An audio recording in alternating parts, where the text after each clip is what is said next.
Hi అండి, అందరికీ నమస్కారం. Welcome to my YouTube channel. ఈ వీడియోలో ఏపీ ఉద్యోగ పెన్షనర్ల పెండింగ్ బిల్లుల చెల్లింపుల తాజా సమాచారం అయితే ఈ వీడియోలో తెలుస్తున్నాం. వీడియో అయితే ఎక్కడ స్కిప్ చేయకుండా ఎండ్ వరకు అయితే చూస్తాయండి. వీడియో నచ్చినట్లయితే ఒక లైక్ చేయండి. ఇంకా సబ్స్క్రైబ్ అవ్వనట్లయితే మన ఛానల్ని వెంటనే సబ్స్క్రైబ్ చేసుకున్న నేను చేసే లేటెస్ట్ అప్డేట్ న్యూస్ ప్రతి ఒక్కటి కూడా ముందుగా మీరే పొందడానికి అయితే అవకాశం అయితే ఉంటుంది. ఇక వివరాలు చూసుకున్నట్లయితే ఏపీ ఉద్యోగ ఉపాధ్యాయుల పెన్షనర్ల పెండింగ్ బిల్లుల చెల్లింపుల తాజా సమాచారం ఏప్రిల్ 11, 2024 నాటికి అయితే చూస్తున్నాం. సో టీచర్స్ మొదటగా చూసుకున్నట్లయితే టీచర్స్ యొక్క ఎఫ్ఎల్ఎన్ ట్రైనింగ్ జరిగినట్లుగా పెండింగ్ బిల్లులకు సంబంధించి టీఏ మరియు డిఏ బిల్లుల చెల్లింపులు అయితే జరుగుతున్నాయండి. సో ఎఫ్ఎల్ఎన్ 60 రోజుల కోర్సు, అలాగే ఎఫ్ఎల్ఎన్ 120 రోజుల కోర్సు అయితే వాటికి సంబంధించిన పెండింగ్ బిల్స్ అయితే ఇప్పుడు జమ అవుతూ ఉన్నాయి. సో ఈ విధంగా అయితే అమౌంట్ క్రెడిట్ అవ్వడం, ఎఫ్ఎల్ఎన్ ట్రైనింగ్ సంబంధించినటువంటి పెండింగ్ బిల్లు కూడా క్రెడిట్ అవ్వడం అయితే జరుగుతుంది. ఒకసారి మీరు కూడా చెక్ చేసుకోగలరు మీకు కనుక వర్తిస్తే.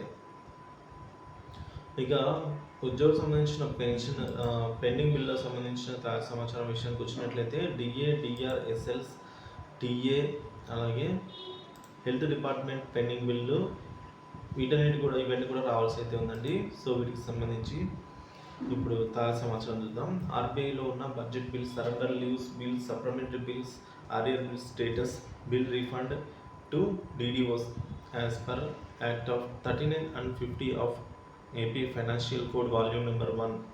అలాగే Article 39 of the Andhra Pradesh Financial Code Volume Number 1 states that an undue rush of expenditure in March causes the budget to lapse at the end of the year. This considered as a breach of financial regularity. అలాగే article number 50 ద్వారా చూసుకుంటే article number 50 of the AP financial code volume number 1 state that A sanction labs at the end of the financial year unless otherwise specified after 1 year అని అయితే చూస్తున్నాము. So మిగిలిన ఎంప్లాయీకి సంబంధించి ఎస్ఎల్స్ అయితే త్వరలో వస్తాయని అయితే అంటున్నారు. సో ఈ విధంగా పెండింగ్ బిల్లుల చెల్లింపులు జరిగే అవకాశం అయితే ఉందండి. సో ఏదైతే ఎన్నికల కోడ్ మూసే లోపల, అంటే ఎలక్షన్ లోపల అయితే 19,000 కోట్లు కానీ ప్రభుత్వం అయితే సో చేసుకుంటుంది, అంటే ఆర్బీఐ నుంచి ఈ విధంగా సమకూర్చుకుంటుందండి నిధులను సో జమ చేయడానికి. మరి చూడాలి, ఇవన్నీ కూడా త్వరితగతిన చెల్లించాలని అయితే ఆశిద్దాం. ఇక విశాఖపట్నం సీతమ్మధార ఎస్టీఓ గారి పరిధిలో మెడికల్ రియంబర్స్మెంట్స్ బిల్ క్రెడిట్ అయినట్లు, అలాగే కడప ఎస్టీఓ పరిధిలో ఎస్ఎల్స్ పడుతూ ఉన్నట్లుగా మన మిత్రులు సమాచారం అయితే అందించడం జరిగింది.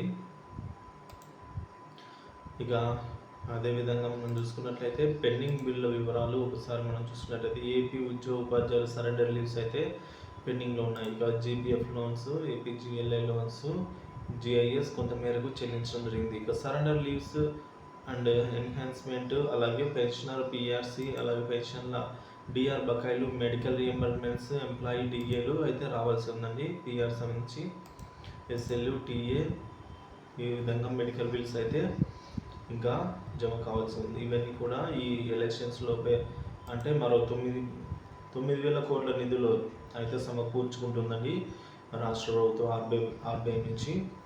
సో ఈ విధంగా ప్రభుత్వ పెద్దలు కూడా ఢిల్లీకి వెళ్ళి మరీ అప్రూవల్ తెచ్చుకుంటున్నారు. సో బిల్లులను అయితే జమ చేయాలని అయితే అంటున్నారు. సో ఈ బిల్లులే కదండి, సో చాలా మటుకు పథకాలు బటన్ నొక్కినా సరే కొన్ని పథకాలకు నిధులు అయితే రావాల్సి ఉంది. సో వాటిని కూడా క్లియర్ చేసేదానికి అయితే నిధులు సమకూర్చుకుంటుంది రాష్ట్ర ప్రభుత్వం. సో అదేవిధంగా ఏపీ ఉద్యోగ ఉపాధ్యాయుల సర్వీస్ మరియు ఫ్యామిలీ పెన్షన్ పెండింగ్ బిల్లుల చెల్లింపుల కోసం ఎప్పటికప్పుడు తాజా అప్డేట్ కోసం మన ఛానల్ అయితే సబ్స్క్రైబ్ చేసుకొని అప్డేట్స్ అయితే ఫాలో అవుతున్నాను. Thank you for watching this video.